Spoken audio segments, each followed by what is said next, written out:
Hello, Gary. Hello, guys. So we're left a bit guestless. We're today. hanging. We're hanging. Yeah, our guest, unfortunately, who we were waiting for, has been taken poorly. Hostage. He's been taken hostage, and unfortunately, we can't make out what the note says, so we don't really know what to do. So we thought we'd just carry on anyway. I thought it was a Sex Pistols cover I was looking at. Yeah, sort of exactly. bits of the Daily Mirror cut up. Yeah, so we thought we'd chat and just and chew the fat, really. Yes. Which is such a rare thing in these Ozempic days. They are really. For a long time, I thought Ozempic was a prog band. I had no idea that people were using it for other reasons. But do you think, like people kind of name, astronomers name stars after their favourite old bands and stuff, don't they, now? So do you think, I think Ozempic, I think the guys in that laboratoire, whatever, actually, there probably was a prog band. It was the band they were in at college. Yes. Well, I'm sending off for my Opeth fat reducer very soon. But listen, I'm sure there's better things to talk about. But I thought Marty McFly's looking for his guitar. Did you know this? No, I heard about the beautiful. It was a Red 335, isn't it? It's an ES 345.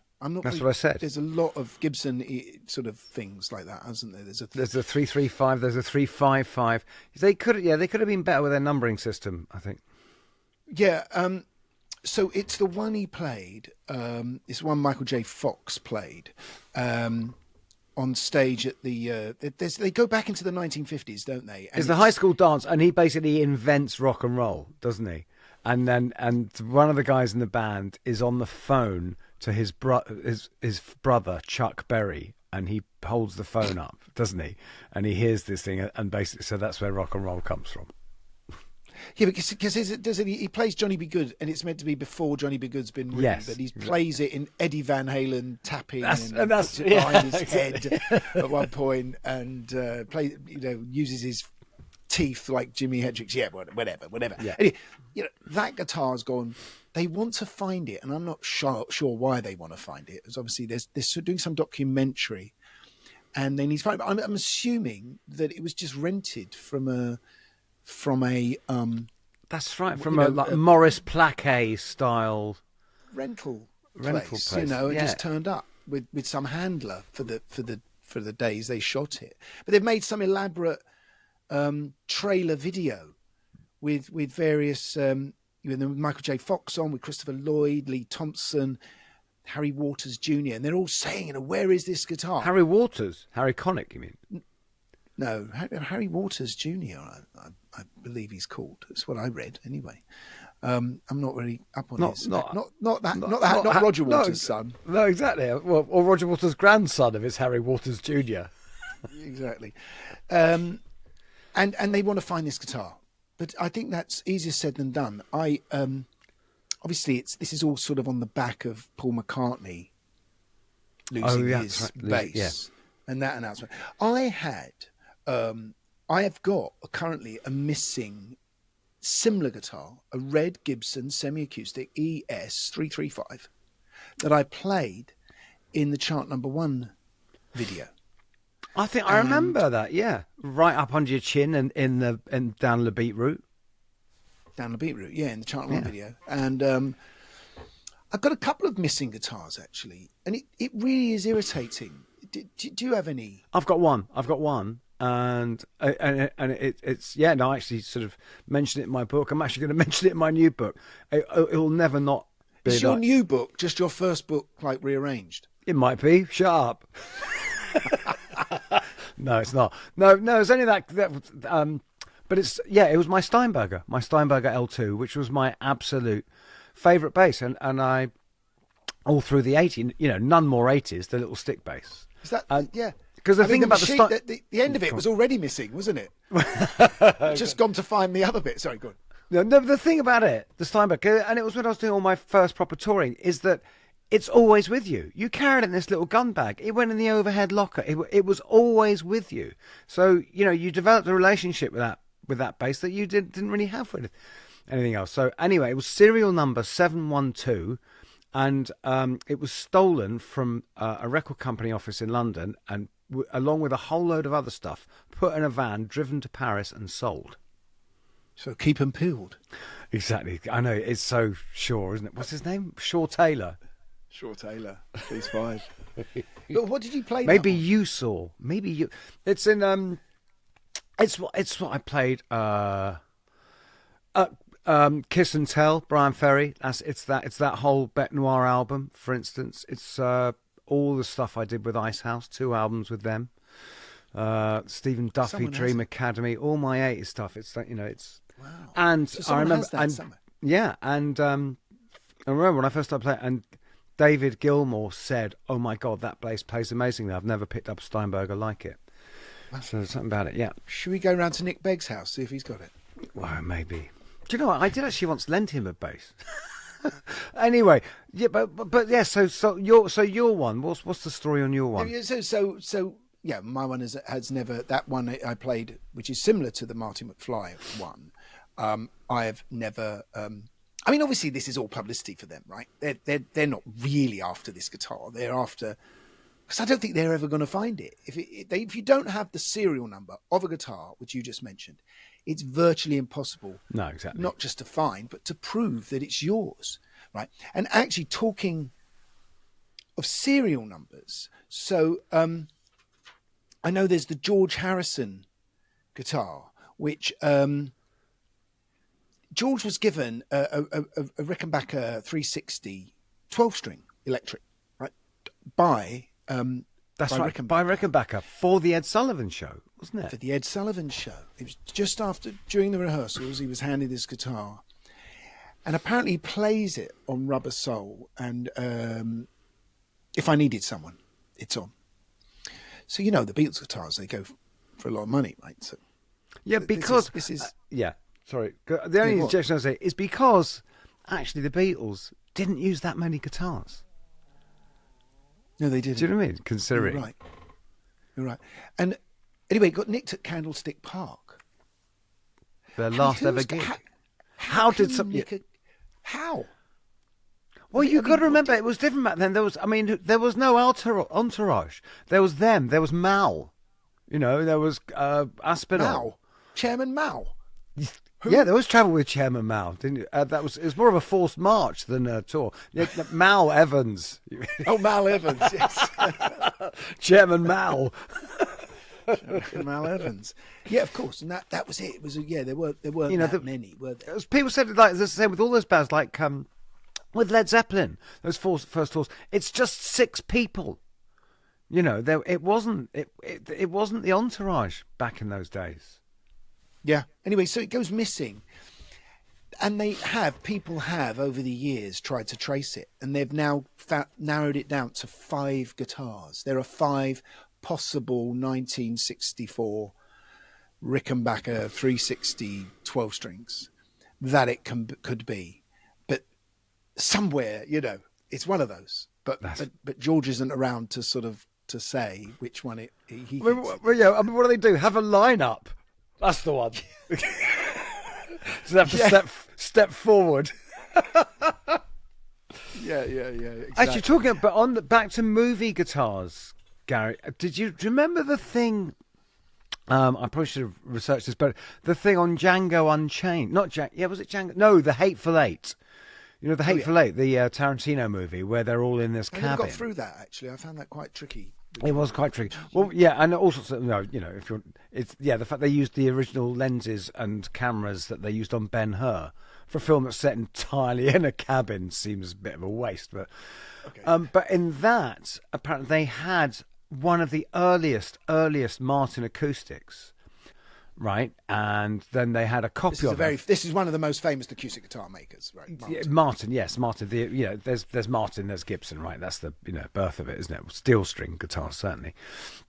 And they had a copy. I think they had several copies of this guitar, because there's in a scene the guitar gets smashed, and apparently, and I don't know if this was true or if it was a thing again, publicity for the film.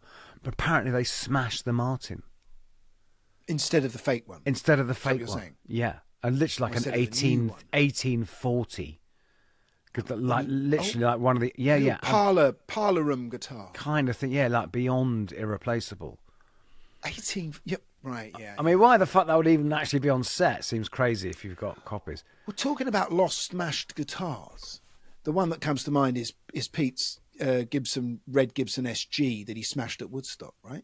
That's right, yeah. Throws into the audience. Yes. Is any idea where that ever went? No, because they made a mock-up, didn't they? There's that film Vanilla Sky. I think there's a bit there's the Tom Cruise character has a smashed SG in a case, and I think it's meant to be that SG.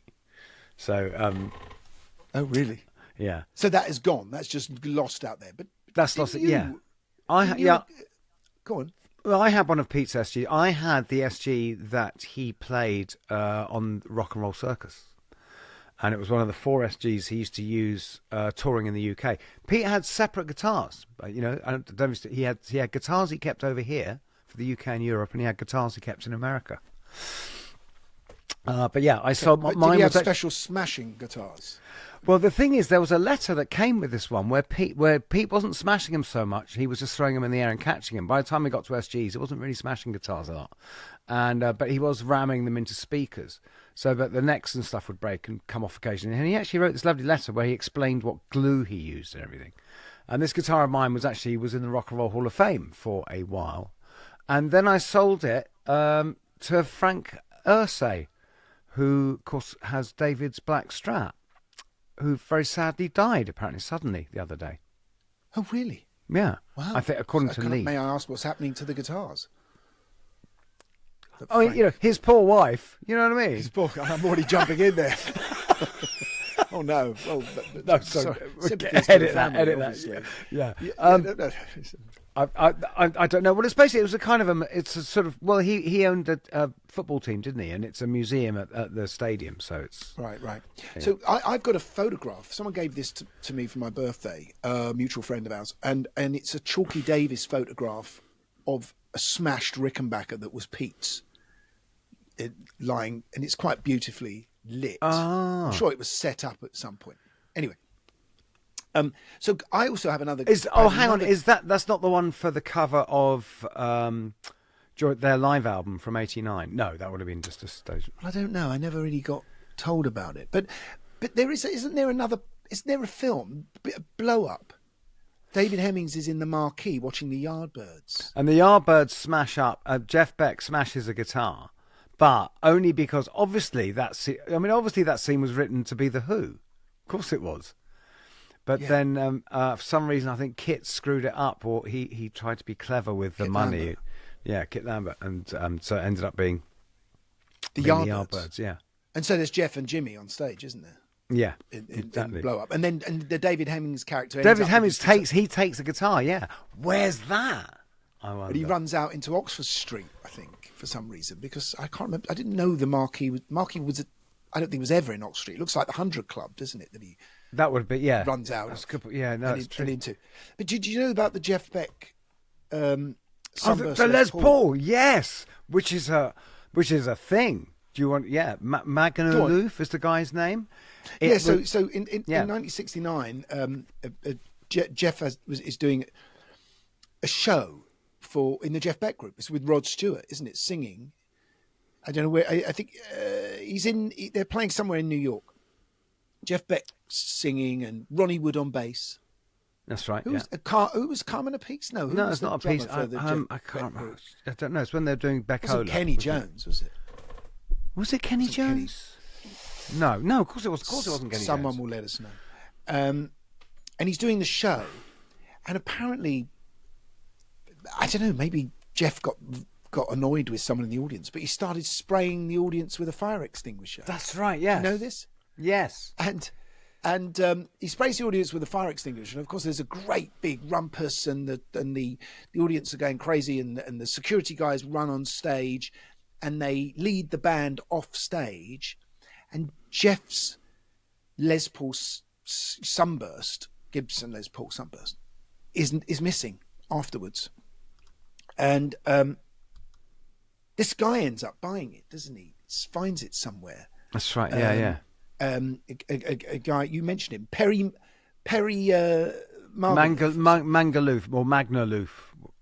Right. Some shit. I went there on holiday once, and I did a tax year.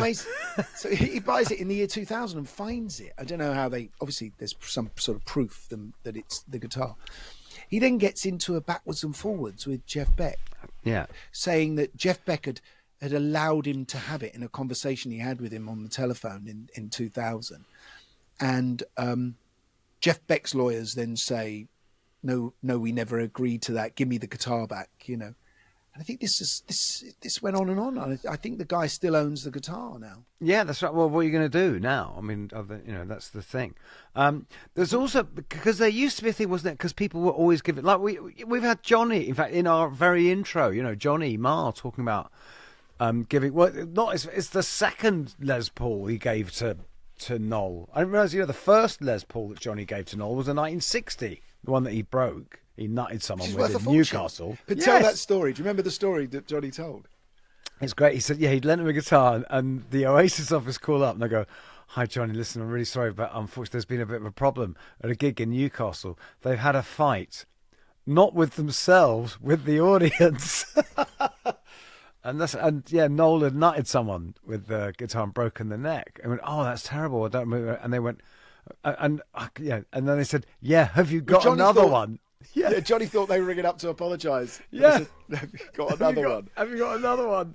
I mean, just for the audiences, in case anyone who listens isn't quite up on guitar prices, a 1960 Gibson Les Paul is around about £200,000 to buy, right? Yeah, even though, because that's the last year they made them, wasn't it? It was the last year they made because them. It was the interesting thing with the Les Pauls. It came out and it completely stiffed. And for some reason, the 1959 is the absolute mother load. That's a house. So if you they stopped making them and they brought out a new shape Les Paul in the early 60s, 62 or 63, which is the SG. Which is the double cutaway guitar that you see Pete Townsend playing at Woodstock, right? And which leads me to Eric Clapton, because Eric Clapton really reinvented the Gibson Les Paul. Him and Keith Richards, I think, who'd also decided the Les Paul was the way to go. And they bought an old... So Eric Clapton bought in about 1965... from Lou Davis's Charing Cross guitar shop, he bought a Les Paul, and it's not Macari's.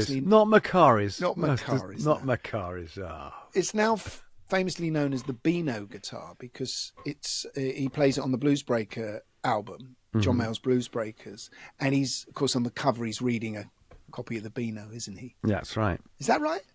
Yeah, it's funny. He's reading the Beano. Yeah, because then there's the Faces one where Ron is reading Play in a Day. That's why I got confused. Ronnie Wood just suddenly popped into my mind. Yeah. Anyway, so I think he's playing at the... In 1965, he's playing the Ricky Tick. Did the Ricky Tick used to be in Guildford? That Ricky... I think the Ricky Tick was a very common name because there's the Ricky Tick Club in West Hampstead, which you and I know as the Moonlight Club. Remember the Moonlight Club? Right. Big punk, post-punk, new wave club. That's right. Did you ever play there with your I Speedball? did. Yes, Speedball did play there. And in fact, there's a picture of us playing there in a book called Putting on the Style. So, yes. Lovely. I must not get it. I'm not in the picture, so yeah. Anyway, I don't know. Somehow it got nicked, that guitar, didn't it? And the only rest of that story, I mean, I still think that's missing, the Beano guitar, the famous. Yes, Beano it is. guitar, It which is. The that's great tone that everyone wanted. Would it have been? Was Peter Green influenced by that album, the John Mayall's Bluesbreakers, by that tone, or was Eric influenced by Peter Green? Any help the audience can give us, just leave on Instagram, right? Or wherever. Yeah, no, Facebook. I don't. Who knows? I don't know. But it's interesting. They were all Les Pauls, weren't they? It was all the blues guys were all about Les Pauls, which is why for Lee Harris's 50th birthday, when I ran around LA trying to find someone who made T-shirts, because I just really wanted to give him a T-shirt. This is our fellow guitarist. Our fellow guitarist Lee Harris from the Source of the Secrets, because I really wanted to give him a T-shirt that said Blues Wanker. And I had to, it was very important. I said, can you put a guitar on it, to the guy making it? He said, yeah, sure, what type? And it was like, well, it's Les Paul, isn't it? It's got to be. So you know Clapton bought a guitar off of, because that one got stolen in '66. He bought a Les Paul. Off George? Off of... Is it George? Andy Summers. That's right, it's Andy Summers, that's right. So ancient. He was old then.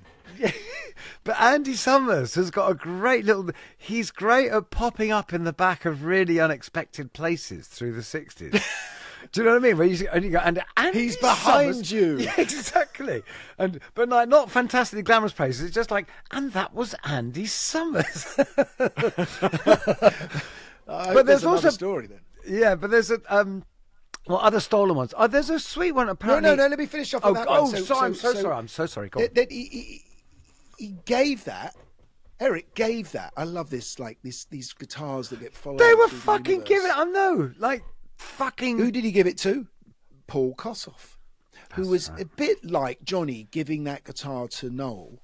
You know, Free were a new band and they were supporting Blind Faith, and Eric thought, what a guitar player Paul Kossoff is, and he gave him that guitar. Yeah. Now I don't know where that is now, but it's probably with Joe Bonamassa, who owns them all, right? Well, he's the new guy, isn't it? He's like the John Entwistle of guitars. But it's funny because everyone was just doling guitars out to everyone else, weren't they? It's funny, and also this is the other thing, Gary, is of course because there wasn't anything about the vintage thing. So of course now any guitar you've got, you don't dare change anything on it, because we go, oh no, you said they're not original. You can't, people say that about Betsy, my '64 Jazz. Well, it's got the, you've changed the pickups. It's like, that's the point of it. That's what makes. But so you get, like, for instance, I was at the auction when John Entwistle's auction at Sotheby's when everything went, and for him the big ticket item, because there's not really a bass associated with him, but like if there's anything most famous is what's called the Frankenstein bass, which is this Fender Precision which he made out of about 4 different basses, bored in his hotel room on tour, like Trigger's Broom. Exactly, like Trigger's Broom, that sort of thing. And it's just made out of those of basses, and it's what he did Tommy on. It's what he did all the American touring on. I think he might have done Live at Leeds on it, but the thing is, and it was sunburst and it had a white scratch plate, but then he sprayed it because he got bored. That's what people say. He sprayed it sort of orange, and then so when they tried to do the big reveal, the big sell on it at Sotheby's, here's the Frankenstein bass. It's orange now, so it's like, yeah, but it isn't, is it? It doesn't look like it. And when whatever you spend on it, when someone comes around your house, you've got to go, yeah, I know it looks like that, but actually it's this, I know. That was my disappointment when I got to find and play Mick Ronson's Gibson Les Paul Custom, which currently resides with a collector in Monte Carlo. And I always imagined what it was, which was this black Gibson Les Paul that Mick had stripped the paint off from the front. So it looked a bit like a gold top in pictures, but was actually a black. Or white, or sometimes you could think it was white, couldn't you? It was, yeah, and it was the wood on the front, and but just before Mick died, it got smashed, the guitar, at a concert he'd had with Ian Hunter. And so when they refixed the machine heads, the end of it, back, or the stock at the end of the guitar, back onto the neck, he decided to give it a coat of varnish, rather thick kind of varnish. I know that has a name and I can't remember what it's called. Epoxy resin. I don't know. Epoxy. And so when I went to see it, it just didn't look like that guitar. Yeah. Even though it had been signed by Mick, although the signature had sort of slightly faded on the epoxy resin because there was nowhere to grip, Yeah. But yeah, so it wasn't. And was it so much smaller than you imagined, Gary? Well, the collector, yes. So where was I? Because you were reminding me of something, and I had to say about things being not what they were and being changed. And B.B. King's guitar got nicked, didn't it? Lucille. But B.B. King didn't mind because he had about 20 guitars all called Lucille. Yeah. And then that was found in a pawn shop in Las Vegas. So I guess people had the serial number for that, didn't they? That's always the key, isn't it? But that's the thing. Okay, so I'm going to give another couple of examples of things like that. Like, for instance, as you know, I'm sure you've seen it. I've got a bass guitar that was spin painted by Damien Hirst, right? Which he did for me because I did some music for him for a film years ago. Yeah, it's amazing. Yeah, sounds. I played it on the first Johnny English soundtrack. Sounds rubbish because it's got 1.5 inches of surfboard paint on it. But I remember so I think it was actually Jimmy Nail was showing it off.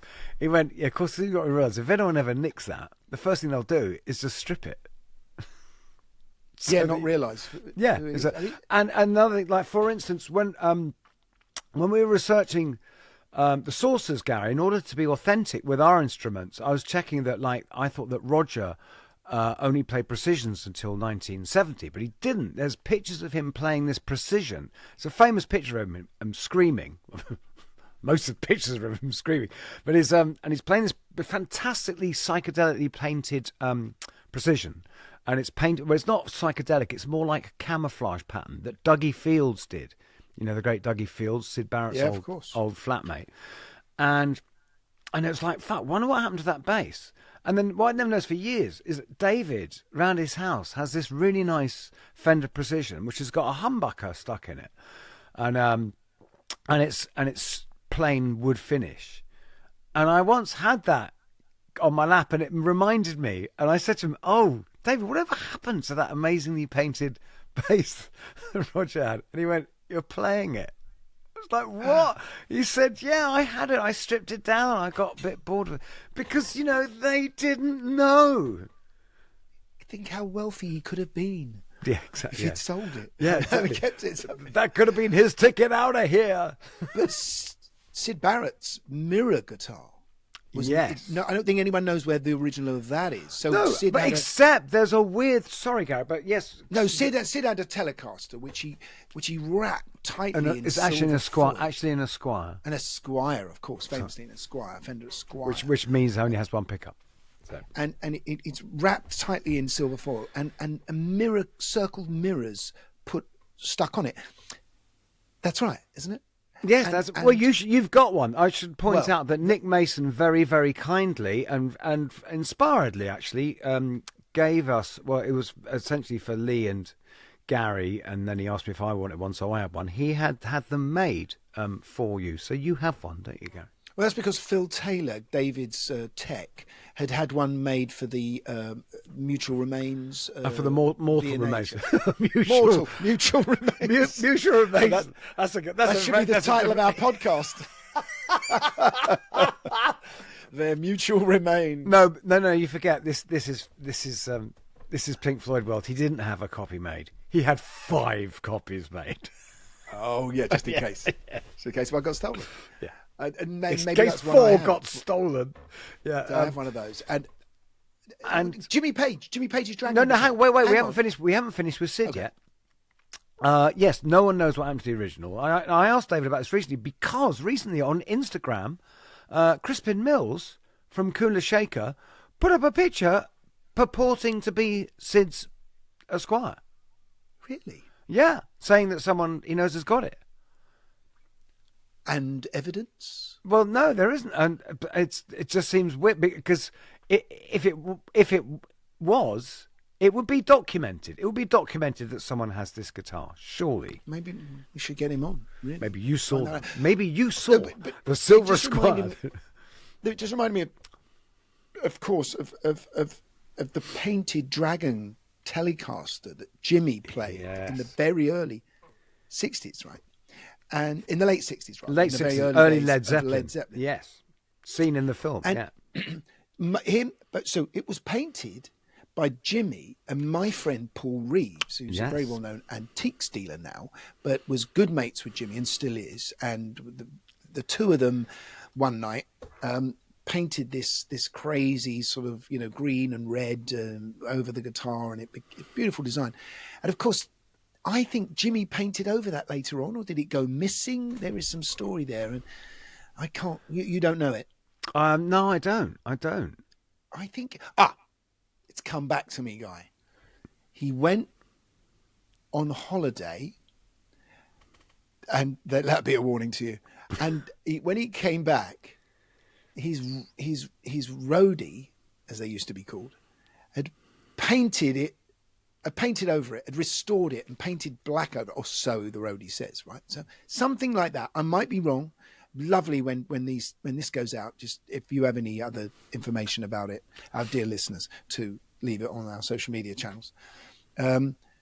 But yes, so that has occurred to me. But didn't Gimme also have a Gibson, 3 pickup Gibson Custom that got stolen, that I know got refound? Oh, right. Years later. You know what we haven't mentioned, of course, is Paul McCartney's bass. No, that's right. Recently. Actually, I don't really. Yeah, it was a violin, wasn't it? It was a Hofner violin bass. He had 2 of them, didn't he? Right, he had 2 of them. He had 2, yeah. What's funny is you played one, haven't you?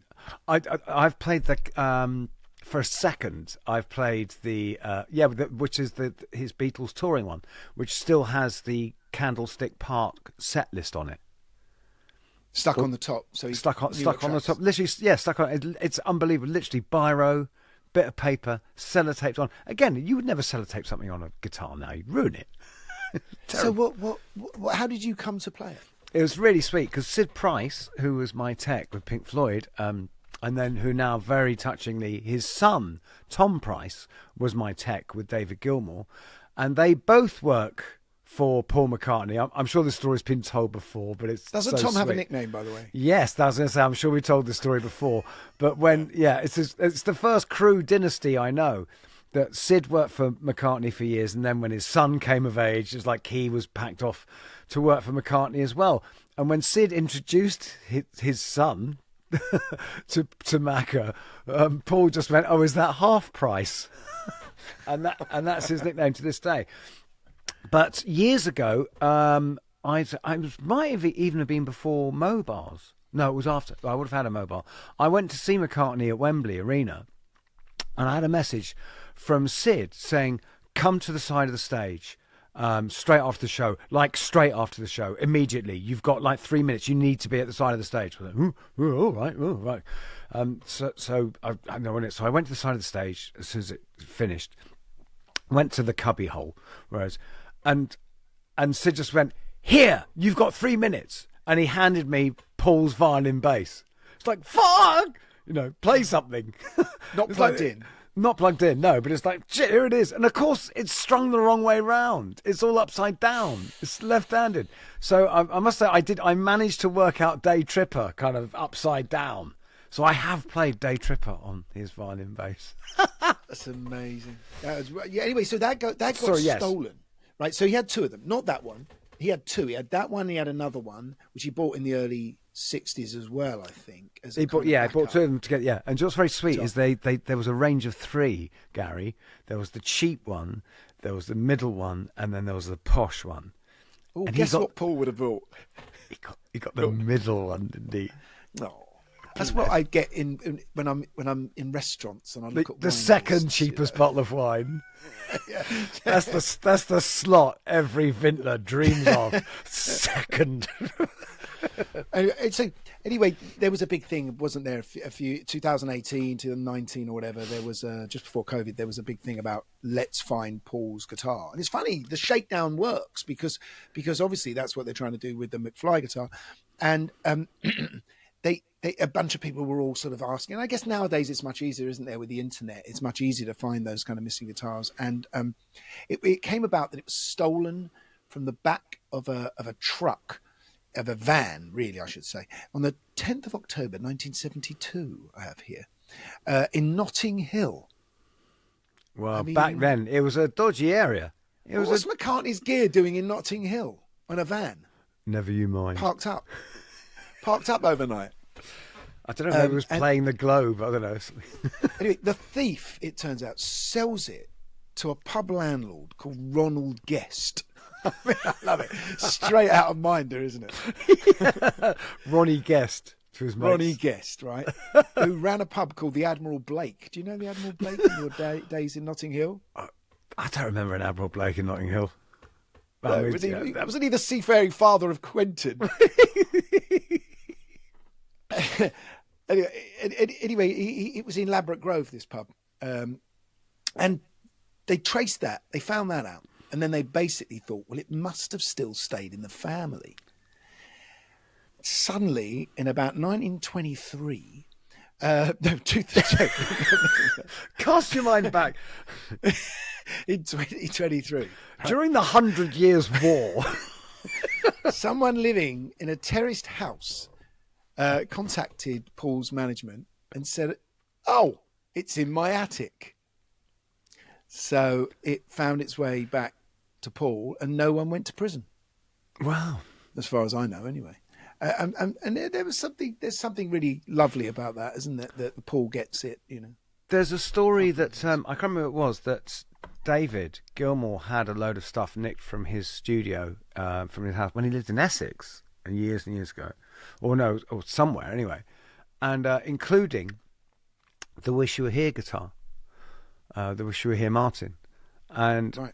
D25, I think. I think it was D25, yeah. And it was, or one of them, or unless it was a 12-string. And apparently a couple of years ago, someone just walked into a guitar shop on Denmark Street and just went, this is David Gilmour's guitar. I can't bear it.